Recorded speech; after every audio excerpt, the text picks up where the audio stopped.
Hello, everybody. This is Tony Soto and Ben Kramer with the Q.co. That's right. I got him to sit with me and talk, and we are actually talking to the, I'm going to say infamous, gender outlaw, Miss Kate Bornstein, who just wrote her latest book, A Queer in Pleasant Danger. Kate, thank you so much for taking the time to talk to us today. Thank you so much for referring to me as infamous. Got a PR thing about your new book, and I was like, send it to me. I read it, and then I Googled the hell out of you. I think that you are amazing. Now, here's why I think you're amazing, Kate. I'm not just trying to blow wind up your skirt. I think that you're amazing. Oh, please do. I think you're amazing because you never intended to be a role model. Just tell us about your quest and whether or not it was accomplished. Well, I don't think it's accomplished. I've spent most of my life not liking my body, period. And not because I didn't have fun with my body, like when I was a boy. I had a lot of fun. Sex was never the problem. Enjoyed my penis, enjoyed sex with boys, enjoyed sex with girls. That was great. But going out into the world with everything else that having a penis demanded, that was different. And I just wanted to be pretty girl. There was no space for pretty boy back in my days. And so I thought it was an either-or situation, and I went through this gender change in order to be able to try and be pretty. And okay, so it happened, right? So, I got pretty. At least people tell me that. I don't believe them, but I've learned to trust them. Enough people are telling me I'm pretty. So, okay. So now, all of a sudden comes the conundrum. You spent your whole freaking life. Can I say... You can say whatever you like, love. Okay, thank you. I have spent my whole fucking life trying to just be pretty, just to walk through the world and be a delightful person. Now, that brings with it a kind of responsibility. Okay, great. That's really cool. That's what's called vanity. So, to what service can you put your vanity? Well, if someone's going to shine spotlights on you because you're pretty, then it's up to you to use that spotlight to do something good for the people you love. And that's what I've been trying to do and find since I've started this my whole fucking life. So if there was a pretty boy option back then, would you have changed your gender? Boy, I'm never good at that one. The people I've always thought were the most beautiful creatures on earth were the drag queens in like Andy Warhol's circle, the ball culture. Gorgeous queens, and I knew they were boys, and sometimes, they were boys, and sometimes they were girls. I always wanted to, but I was always afraid of that. I'm only now coming to embrace that kind of pretty boy part of myself and admit, okay, I think that's the part that makes me the kind of pretty I've always wanted to be. It's different than all girl pretty. It's the kind of pretty I can be. Simply by owning that and talking about it, it seems to be, well, there's more and more family who are doing the same damn thing from both sides of the fence. Mm-hmm. Handsome young ladies, handsome young gentlemen who were born in ladies' bodies, all kinds of combinations and permutations of cute and dashing. That's one thing that our community has always had, LGBTQ, whatever you want to call it. We've always been sexy. And it's only when we stopped being sexy that we started to get some acceptance from mainstream culture. And that should tell us something. Mm-hmm. Well, why should we fucking have to stop being sexy in order to gain acceptance? That's a problem. Kate, do you think that we place too much of an emphasis on physical beauty in the gay world? Or in just as human beings in general? Or do you think it's a good thing? It's not a question of how much emphasis. It's a question of, do we use attractiveness to classify people? Mm. Do we use attractiveness to form a hierarchy? That's the problem. But You can have all the emphasis you want on being attractive, but being attractive, being young and pretty and hip and everything is wonderful, doesn't make you better than someone who isn't your brand of young and pretty and hip and something. And that's where the problem comes in. It gets used, it's looksism. It gets used as a hierarchy. It gets used as a space of regulation in our community. It's not the emphasis on pretty. You can't ever put too much emphasis on looking good. That's fun. No, that's the fun part, isn't it? When you finally get to walk out of your house going, dang, I look hot. That's great. That's the funnest part of it. I read your book and I was like, oh, there's some things in here that might piss a lot of people off.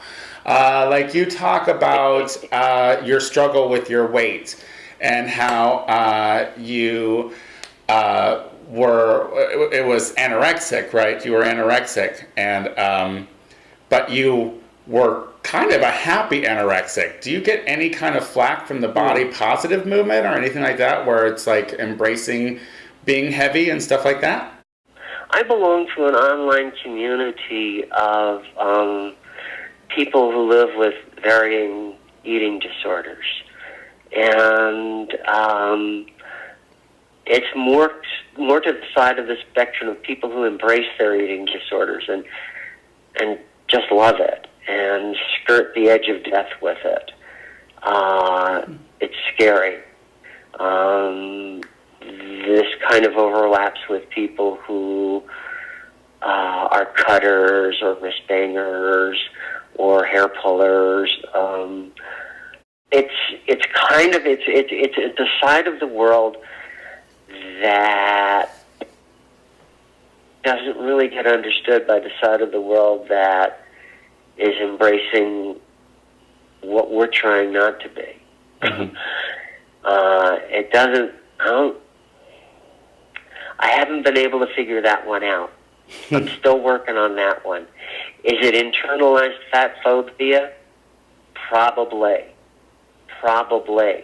But does it mean I don't like people for embracing their own fat selves? No, fuck it. It knocks me over. I wish I could embrace my own fat fucking self.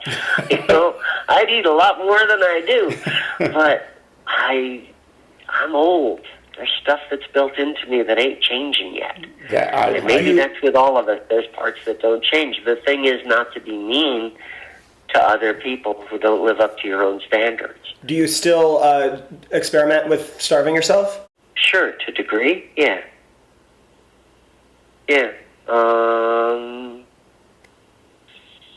I get to a point all the time in my life where I finally can't stand looking at myself in the mirror. And I got to knock this shit out. And so I start losing weight. And I usually use Weight Watchers. But that's like giving a drink to an alcoholic. That's kind of thing. And it triggers this, oh my God, I think I can almost see a bone. Oh my God. And then you're gone. Then I'm gone. So yeah, it's a scary thing that I dance with.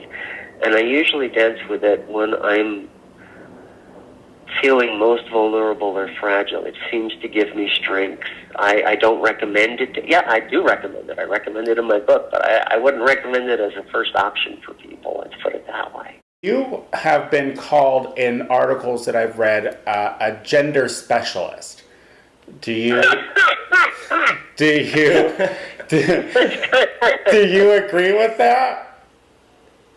Well, I have a doctor who specializes in, lower intestines. And when you're my age, you need doctors like that. Am I a specialist in gender? Fuck yes, I am. Not only am I a specialist, I'm a fucking expert. Right. And a whole lot of people are that aren't being recognized as experts in gender. And what's really heartening is to see that starting to change. Do you think that you have that you're a reason for that?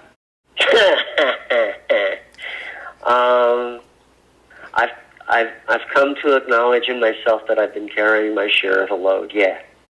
A lot of young genderqueer people that I've talked to about that I was doing this interview was like, just tell her that we love her. Because, really? Yeah.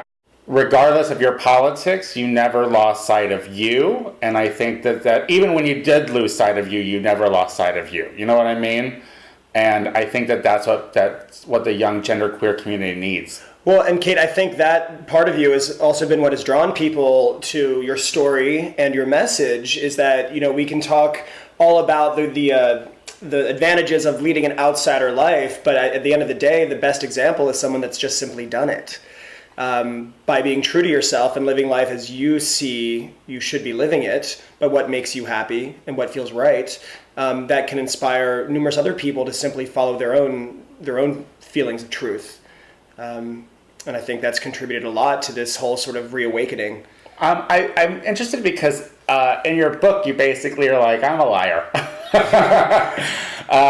I'm probably going to lie to you in this book. Have you found that you are now more honest than ever? No. I lie all the fucking time. Sometimes a well thought out lie is the best way to get the truth across. Yeah. And that's called art. Can you talk about your family a little bit?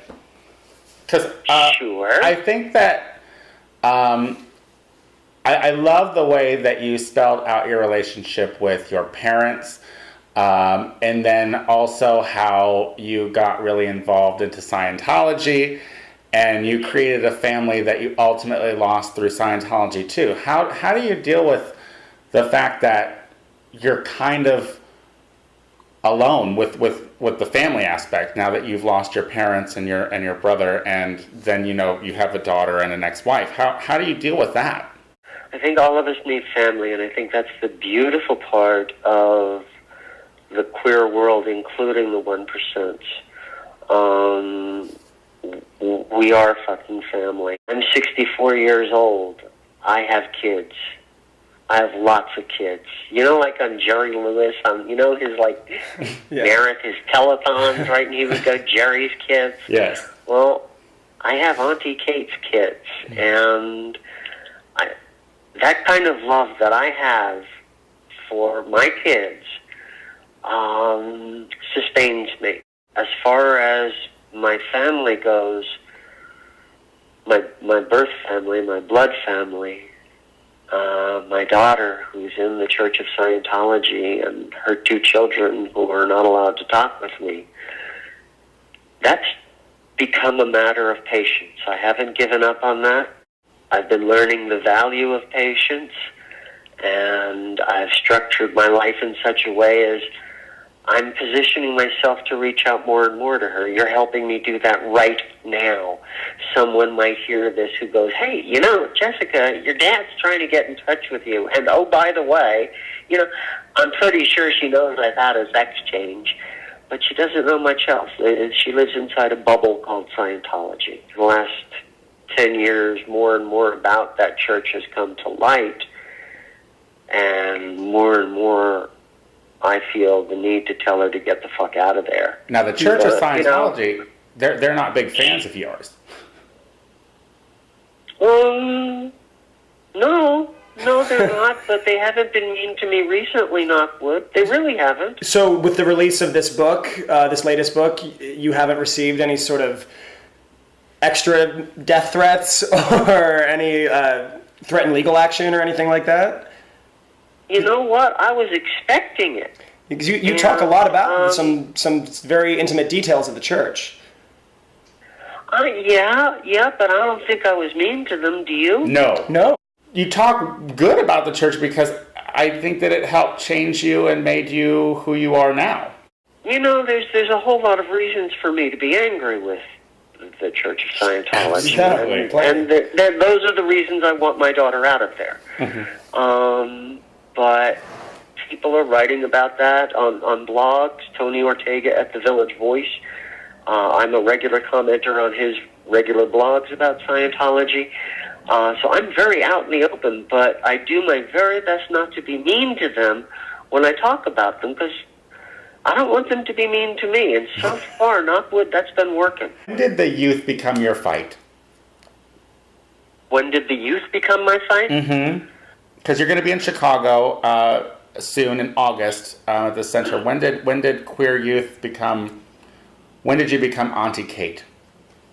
About 10 years ago. I'd been traveling for 5 years, doing talks at universities and colleges and high schools and conferences, and any place that would put up a banner and say we're queer, that's where I was. And it became obvious the number of youth who were driven to suicide for no other reason than that they were exploring their desires. It makes me physically ill to think of that. It was after 9/11, and I live in New York, and I watched the smoke from the towers for 3 days from my fire escape, and then the wind changed and the smoke blew up into our neighborhood, and my girlfriend and I realized we were inhaling people, and I thought, what the fuck does postmodern gender theory have to do with helping heal a world like this? And I was pretty fucking depressed. And what value, what do I know that I can pass on now that I'm becoming a crone? What do I know that I can pass on? And it took me a long time, but I realized I know how to stay alive in a world that would rather see me dead. I looked on Amazon and I searched for books on suicide, and looked in libraries and searched some books on suicide, and they all said, be good. No, that's what got me in trouble. That's what made me so fucking crazy, trying to be good. So I wanted to write a book that says you can be bad. Go ahead, be a freak. Go ahead, be a clown. Be the bright star you've always wanted to be. Do anything. And I realized the only rule I could really, where I had to draw the line was don't be mean. Mm-hmm. That was the place I had. That's the only rule in the fucking book, and I got to write that, and it got published, and I'm so excited. Have any youth approached you with personal stories about you saving them? Yeah, I get that a lot, and that's humbling. That in some cultures, when you save a person's life, you then are responsible for their life, and you go, oh man. So I've learned how to find joy in taking responsibility for helping a person find a way to make their own lives more worth living. I think it's just such a simple mantra to be nice. Yourself, but just be nice. And that you're giving that message to the youth. I mean, at some point you just got to be like, fuck the old people, let's go straight to the youth, because that's where it's gonna take its biggest effect. I know, my generation's going to be dead soon, and you're all better for it. No, yar. The good stuff will stick around, you know. My books will stay in print, I think, past me being dead. And so you'll have that. But you won't have as such, I mean, all the folks who've been studying postmodern gender theory, they're going to be the ones who are going to be in charge of the world pretty soon. And that's going to change things. And I have a lot of hope for that kind of work. We want to keep you around a lot longer, Kate. Yeah. We think that you're great. We love what you do. And, I mean, you're just brilliant. You're just saying that. You say that to all the old trannies. Can I ask you about trannies? Can I ask you about that word trannies? Because it's considered a divisive term so much within the queer community. What's your opinion on how we speak and words that we are able to say, allowed to say, not allowed to say? There's a lesson we need to learn as a community. We need to learn to give each other the benefit of the doubt. I don't ever claim to speak for all trans people. I don't claim to use language that all trans people agree with or theories that all trans people agree with. And there are some people who have theories about trans that I don't agree with at all. But I give them the benefit of the doubt. I think, all right, I don't think they're trying to be mean to me unless they're actually being mean to me. But if I use the word tranny, and I tell you that it's a word of family for me, give me the benefit of the doubt that I'm telling you the truth, that I have no evil intention toward you or any intent to hurt you by using it. Okay, let's look at the word gay man, that phrase, okay? Do I agree with it? Do I think there is such a thing? No. But do I insist that people not call themselves gay men until they can tell me what a man is? Right. No, I ask them kindly to do that. But, all right, you call yourself a gay man? I don't know what a man is, but okay, that's what you are. Cool. People accuse me of saying, oh, Kate wants to, invalidate the lives of transsexual women. She says we're not real women. Yeah, you are. You're a real woman. Great. Tell me what it is. I'm giving you the benefit of the doubt to accept you're a real woman. Oh, be it. I love it. I'm not. Right. And a lot of people aren't. And a lot of people are seeing themselves for not being. That doesn't mean you're wrong for going through a gender change and being a real man and a real woman. That's great. Let me do my gender change my way. So what is we're all going to be a lot happier together. What is your hope for gender in the future? Like what do you want to see? A rainbow. I want to see gender in designer colors. I want to hear gender, taste gender. I want to see people free to express it day to day, however they want to express it. That would be most delightful or safe for them. Kate, I want to thank you so much for taking the time to chat with us. Anything else you'd like to say, Ben? No, I just want to say thank you, Kate, and it's been a thoroughly enjoyable opportunity to speak with you live. And we'll always support you on the Q. And if we could somehow even meet you in August, we would be thrilled for that. I'd love to do that. Well, maybe we could do a live thingy, face to face or something. I would love to do that. That would be fantastic. All right. Let's stay in touch and do something like that. You're awesome folks. You are. Fantastic. Love and respect to both of you. And you as well. And good luck with your book, A Queer and Pleasant Danger by Kate Bornstein. You have to check it out. It's such a great read. Ben Kramer loved it. You can check out his review on Fagrags on the website. And thank you so much again, Kate. Thank you very much for all the attention. All right, you take care. You're pretty. You too. You're so pretty. All right, I don't believe you, but I trust you. Thank you. Bye-bye. Bye-bye.